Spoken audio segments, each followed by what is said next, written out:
नमस्कार दोस्तों, मेरा नाम है वरुण त्रिपाठी और मैं हाजिर हूँ आपके सामने अपने चैनल नॉट ओनली एस्ट्रो पर। दोस्तों, हम लोग ग्रहों की मुख्य विशेषताओं की चर्चा कर रहे थे।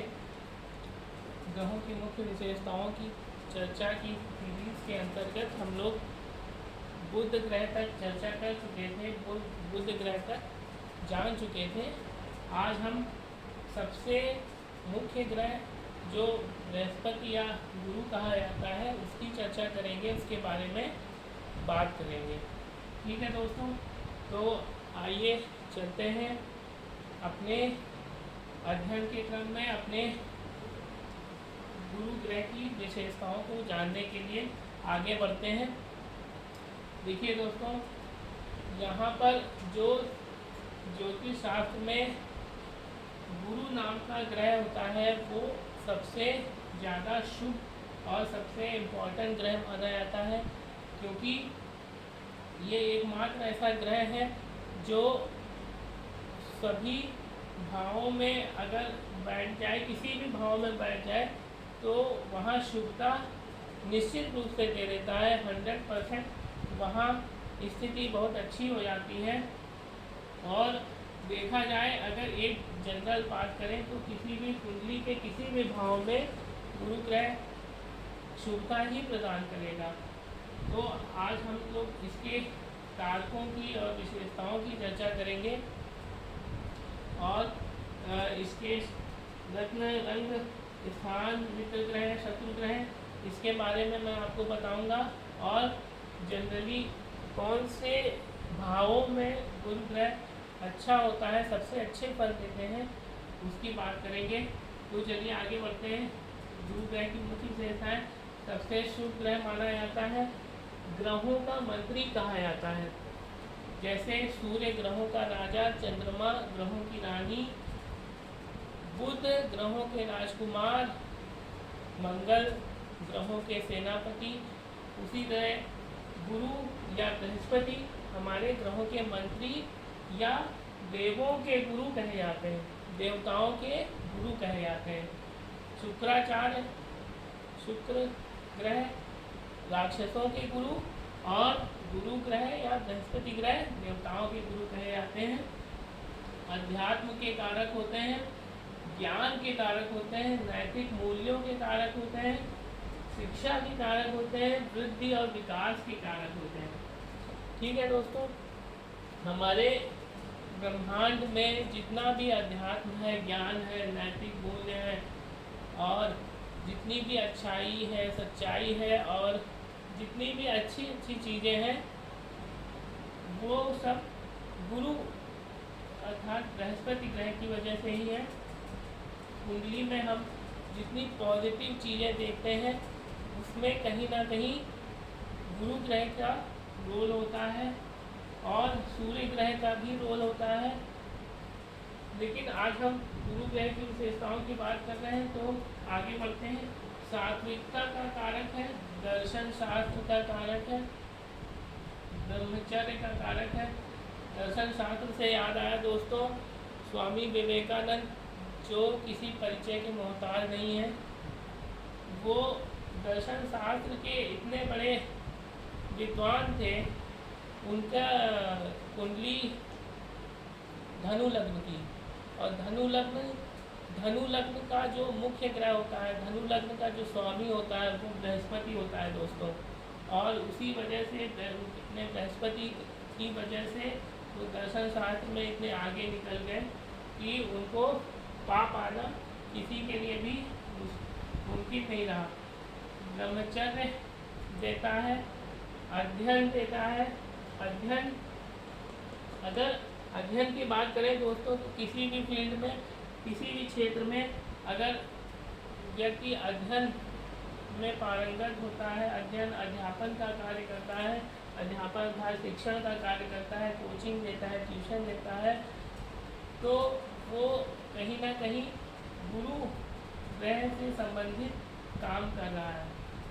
पवित्र धर्म स्थलों का कारक है गुरु ग्रह, दान का कारक है, धर्म पुण्य, दान पुण्य धर्म आदि का कारक है। दोस्तों, पवित्र धर्म स्थल किसी भी धर्म के हो सकते हैं, किसी भी मजहब के, किसी भी संप्रदाय के हो सकते हैं। मंदिर, मस्जिद, चर्च, गुरुद्वारा, ये सभी जितने भी धर्म स्थल हैं, सभी का अधिपति गुरु अर्थात बृहस्पति ग्रह माना जाता है। इसके बाद अगर हम अपने हिंदू संस्कृति सनातन धर्म की बात करें तो ब्रह्मा, विष्णु और इंद्र देव के प्रतिनिधि होते हैं बृहस्पति ग्रह या गुरु ग्रह। और दोस्तों, शिव जी की पूजा की अगर बात आती है तो बृहस्पति ग्रह उसके भी कारक होते हैं। माना जाता है कि विष्णु भगवान शिव जी के बहुत बड़े भक्त हैं और वो शिव जी के ध्यान में लीन रहते हैं, उनकी पूजा करते रहते हैं। तो गुरु ग्रह इस कार्य के भी कारक होते हैं, धार्मिक ग्रंथों के कारक होते हैं। दोस्तों, जितने भी हमारे धार्मिक ग्रंथ हैं किसी भी धर्म के हों, उसके कारक होते हैं। पवित्र जल के कारक होते हैं, जो हम अपने गंगा जल या किसी भी नदियों का पवित्र जल की बात करें उसके कारक होते हैं। सच्चाई, अच्छाई, नैतिक मूल्य मैंने बता दिए। शरीर में अगर मोटापा बढ़ रहा है, अगर गुरु प्रधान व्यक्ति है, अगर किसी व्यक्ति की कुंडली में गुरु मुख्य ग्रह है या गुरु से उसकी कुंडली प्रभावित हो रही है तो उसके शरीर में मोटापा बढ़ना लाजमी है। दोस्तों, वृद्धि के कारक है, विकास के कारक है, शारीरिक वृद्धि भी होगी, मानसिक विकास भी होगा ऐसे व्यक्ति का जिसके कुंडली को गुरु ग्रह मुख्यता से प्रभावित कर रहे हैं। मुख्यता से मतलब या तो लगन में बैठे हैं या तो उसके लगन के स्वामी हैं धनु लग्न या मीन लग्न। ठीक है, यहाँ पे जब मैं राशियाँ बताऊंगा, गुरु की 2 राशियाँ मीन राशि और धनु राशि, तो जब ये लगन में 1 नंबर यहाँ लिखा है यहाँ पर आएगी तो उसका ये 9 नंबर राशि धनु राशि और 12 नंबर राशि मीन राशि, ये जब यहाँ पर आएगी तो वो उस लग्न की कुंडली धनु लग्न 9 नंबर या मीन लग्न 12 नंबर लग्न की कही जाएगी और उसके स्वामी होंगे गुरु ग्रह। तो ऐसे व्यक्तियों के शरीर में अगर गुरु अच्छे हैं तो शरीर में थोड़ा सा मोटापा होता ही है। और अगर नेगेटिव ड्रॉबैक की बात करें तो पेट की बीमारी ऐसे लोगों को हो सकती है जिनके गुरु कमज़ोर होते हैं। पेट दर्द हो सकता है, एसिडिटी हो सकती है, लीवर के कारक होते हैं। दोस्तों, लीवर के कारक होते हैं, लीवर संबंधी बीमारियां देते हैं जैसे पीलिया, hepatitis B, hepatitis C, hepatitis A, ये सब बीमारियां लीवर संबंधी, लीवर सिरोसिस, ये सब गुरु ग्रह से प्रभावित होती हैं। अगर गुरु आपकी कुंडली में कमज़ोर है तो ये बीमारियां हो सकती हैं। त्वचा संबंधी रोग देते हैं, कैंसर आदि तक के रोग दे सकते हैं। अगर गुरु बुरी तरह पीड़ित है, कमज़ोर है, पाप भाव में है, 6, 8, 12 में है। ठीक है दोस्तों, आगे बात करेंगे। राहु और केतु शनि से पीड़ित है। ठीक है दोस्तों, आगे बात करेंगे। शिक्षण कार्य, इनके कार्य कौन कौन से होते हैं? शिक्षण कार्य, अगर व्यक्ति टीचिंग कर रहा है तो उसकी कुंडली में कहीं ना कहीं गुरु प्रभावित होंगे। गुरु से प्रभावित कुंडली होगी, गुरु या तो दशमेश होंगे, दशम स्थान के स्वामी, या लग्न के स्वामी होंगे, या हो सकता है कि धन भाव में बैठे हों या आय भाव में बैठे हों, जहाँ से उसको आय मिल रही हो गुरु की वजह से, या इनकम या धन आ रहा हो। ठीक है दोस्तों, और भी बहुत सारी चीज़ें होती हैं, ये बाद में डिस्कस करेंगे। पहले हम प्राथमिक ज्योतिष देख रहे हैं तो मुख्य विशेषताएं देख रहे हैं। तो गुरु से प्रभावित व्यक्ति सलाहकार होता है, अच्छा प्रशासनिक कार्य करता है, वकालत करता है, पब्लिक एडमिनिस्ट्रेशन का कार्य करता है, पब्लिक डीलिंग कार्य करता है। ऐसे लोग सामाजिक होते हैं, सोशल होते हैं और बहुत ही अच्छी तरह से समाज में अपना स्थान बनाते हैं। सम्मान, उच्च पद, प्रतिष्ठा बहुत इनको मिलती है। और बृहस्पति से संबंधित वस्तुओं अगर कुंडली बृहस्पति से प्रभावित है, व्यक्ति की कुंडली में बृहस्पति अच्छा है या फिर वो मेन ग्रह उसका मुख्य ग्रह बृहस्पति है, तो उसको व्यापार भी बृहस्पति से संबंधित वस्तुओं का सूट करता है, जैसे स्टेशनरी, पुस्तकों, मिठाई, सोना, आभूषण, ये सब क्या है, गुरु ग्रह से संबंधित वस्तुएं हैं। ठीक है, हलवाई हो सकता है ऐसा व्यक्ति, स्टेशनरी की दुकान खोल सकता है, पुस्तकें, आभूषण, ज्वेलर्स की दुकान खोल सकता है, और जो कुछ अन्य वस्तुएं हैं जैसे चने की दाल, इनका व्यापार कर सकता है। गुड़, पीतल के बर्तन, पीले वस्त्र, पूजा के सामान, कंसारी वहाँ भी गुरु से प्रभावित क्षेत्र होता है, क्योंकि पूजा का सामान मिलता है। पूजा मतलब आध्यात्मिकता और धर्म का सामान आदि का व्यापार करता है दोस्तों। अगर हम रत्न की बात करें, देखिए यहाँ पे मैंने मुख्य विशेषताएं बताई। एक बात मैं आपको अपने अनुभव से बताता हूँ, अगर किसी व्यक्ति की कुंडली में गुरु ग्रह अच्छे होंगे तो जो भी दर्जा, जो भी हैसियत उसने अपने समाज में बनाई होगी उसको वो कायम रखेगा, उसको गिरने नहीं देगा। कोई भी चीज़, कोई भी किसी भी लेवल तक अगर कोई इंसान पहुंचता है तो वो उसको बनाए रखेगा। अगर गुरु ग्रह अच्छे हैं तो उससे नीचे नहीं गिरेगा, और अगर गुरु ग्रह कमज़ोर है, खराब है, पीड़ित है, पाप भाव में है, तो वो उसका लेवल डाउन हो सकता है, वो अपने स्तर को गिरा सकता है। ठीक है दोस्तों, आगे हम बात करेंगे गुरु ग्रह से संबंधित रत्नों की। तो पुखराज, इसका मेन रत्न है पीला पुखराज, और उपरत्न है सुनहला। ये भी पीले कलर का होता है, देखने में कुछ हद तक पुखराज जैसा दिखता है। ठीक है दोस्तों, तो ये दोनों रत्न अगर गुरु लग्न के पंचम के नवम के स्वामी हैं तो ऐसे व्यक्ति धारण कर सकते हैं और अच्छी पोजीशन में बैठे हैं। ठीक है दोस्तों, आगे बात करेंगे रंग की। पीला रंग होता है पशु पक्षियों की, तो हाथी, घोड़ा, बैल, बाज, मोर, कुत्ता आदि पशु पक्षी गुरु से संबंधित है। स्थान की बात करेंगे तो धार्मिक स्थल, मंदिर, मस्जिद, चर्च, गुरुद्वारा आदि, कॉलेज, स्कूल, विद्यालय, अदालत, ट्यूशन, कोचिंग सब इसमें आएगा। अदालत जहाँ मतलब हाई कोर्ट, सुप्रीम कोर्ट, ये सब होते हैं, दीवानी फौजदारी सब। स्टेशनर्स की दुकान, पंसारी की दुकान, और भी बहुत से हलवाई आदि। मित्र ग्रह सूर्य, चंद्र, मंगल मित्र ग्रह होते हैं गुरु के, और सम ग्रह होते हैं शनि, राहु, केतु, और शत्रु ग्रह होते हैं शुक्र और बुध। ठीक है दोस्तों, ये गुरु ग्रह के शत्रु ग्रह है, शुक्र और बुध। दोस्तों मैं एक बात बताना चाहूँगा, कोई भी ऐसा ग्रह नहीं है जो गुरु ग्रह से शत्रुता रखता हो। ये बहुत ही खास बात है दोस्तों। अन्य सभी ग्रहों के कोई ना कोई शत्रु अवश्य होंगे, लेकिन ऐसा कोई ग्रह नहीं है जिससे जो गुरु अर्थात बृहस्पति से अपनी शत्रुता रखता हो। लेकिन केवल गुरु जो है वो शुक्र और बुध को अपना शत्रु मानते हैं, और जहाँ तक कि राहु और केतु भी गुरु से बैर नहीं रखते, सम होते हैं। राहु के गुरु के साथ आने पर राहु थोड़ा सुधर जाता है। केतु किसी भी ग्रह के साथ अच्छा नहीं होता है, केवल गुरु ग्रह के साथ ही अच्छा होता है। और शनि के साथ, शनि बहुत सम्मान करते हैं गुरुदेव का, और शनि गुरु की युति अच्छी मानी जाती है, मेरे हिसाब से तो अच्छी है, और बहुत ज्योतिषियों ने भी अच्छा माना है। सूर्य, चंद्र, मंगल तो परम मित्र हैं गुरु के। राशि की बात करें तो कर्क राशि गुरु की उच्च राशि है।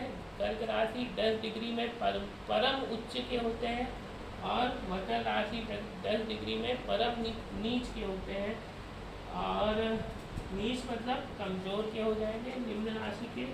कमज़ोर हो जाएंगे। कर्क में अगर 10 डिग्री के हैं तो बहुत ज़्यादा मजबूत हो जाएंगे। वक्री हैं तो और भी मजबूत हो जाएंगे। लेकिन दोस्तों वक्री के केस में ये होता है, जैसे गुरु वक्रत्व लिए हुए हैं तो वो जैसे मान लीजिए कर्क राशि में गुरु 15 डिग्री के हैं और वक्री हैं, तो वक्री का मतलब होता है वो डिग्री उनकी कम होगी, पीछे आएगी। 15 से 14, 13, 12, 11, 10, तो वो 10 की तरफ अग्रसर है, 10 डिग्री की तरफ, मतलब परमोच्च कंडीशन की तरफ अग्रसर है। तो ये स्थिति अच्छी हो जाएगी। और अगर आगे जा रहे हैं, मार्गी हैं, वक्र मतलब पीछे आना, मार्गी मतलब आगे जाना, तो जब मार्गी होंगे तो अच्छे होंगे ही।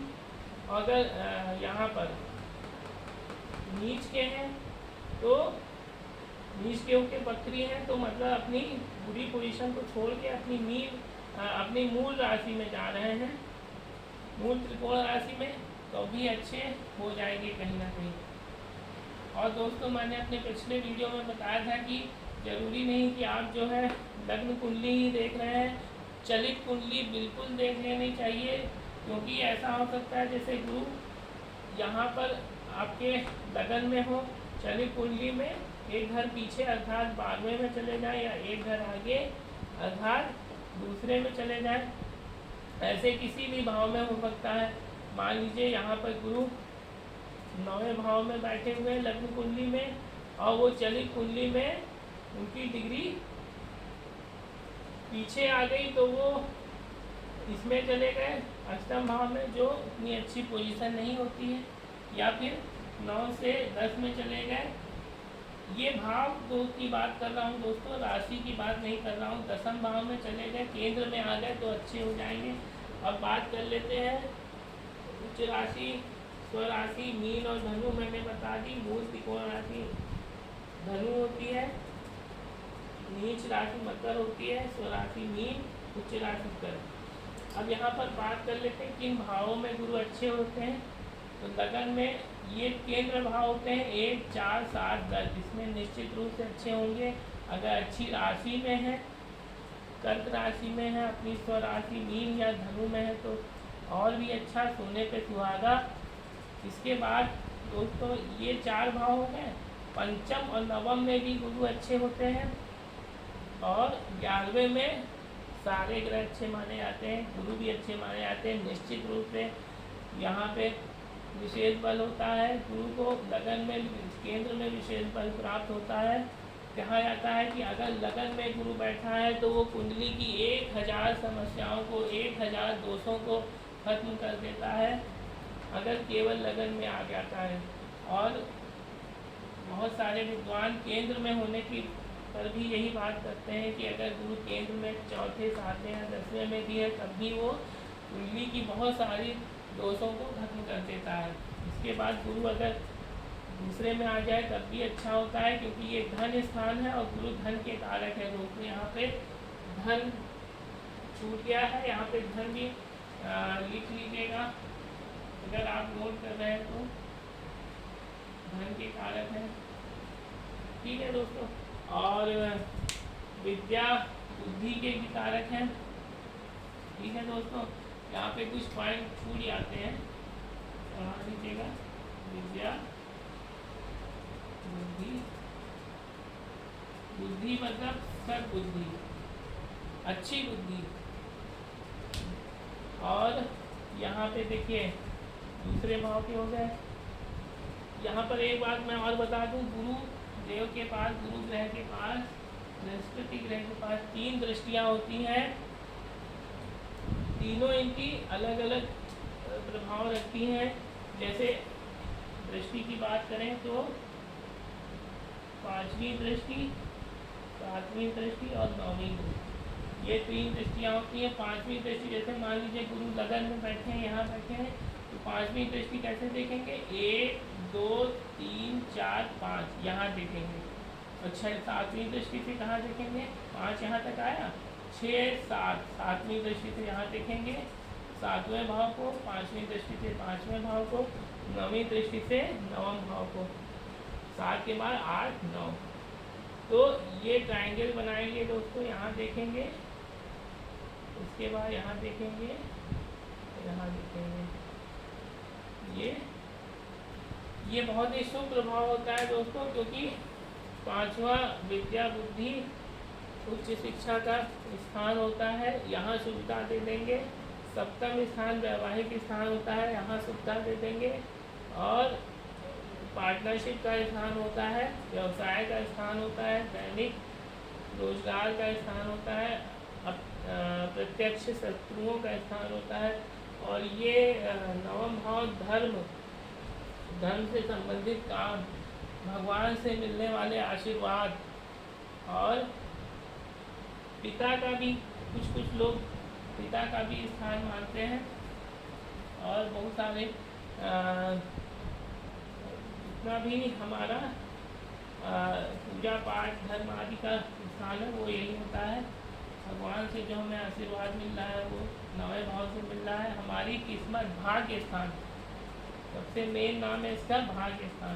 तो हमारे भाग्य में वृद्धि कर देंगे अगर लगन में बैठे हैं, 9वीं दृष्टि से देखेंगे। ठीक है दोस्तों, ये हमने बताया। यहाँ पर एक चीज़ और लिख लीजिएगा, स्त्रियों की कुंडलियों में गुरु, कुंडलियों में गुरु पति के कारक होते हैं, और उनके अगर वैवाहिक जीवन उनका देखना है तो उसके लिए गुरु ग्रह अच्छा होना जरूरी है। वैवाहिक जीवन उनका शुभ होता है। जैसे पुरुषों की कुंडली में शुक्र से देखा जाता है, स्त्रियों की कुंडली में गुरु से देखा जाता है, गुरु ग्रह को। ठीक है दोस्तों, ये मेरी कुछ बातें थी गुरु ग्रह से संबंधित। अपने अगले वीडियो में ऐसे ही मैं शुक्राचार्य पर बात करूँगा अगले वीडियो के लिए। तब तक इंतज़ार कीजिए और तब तक मुझे आज्ञा दीजिए। बहुत बहुत आभार दोस्तों, आपका धन्यवाद।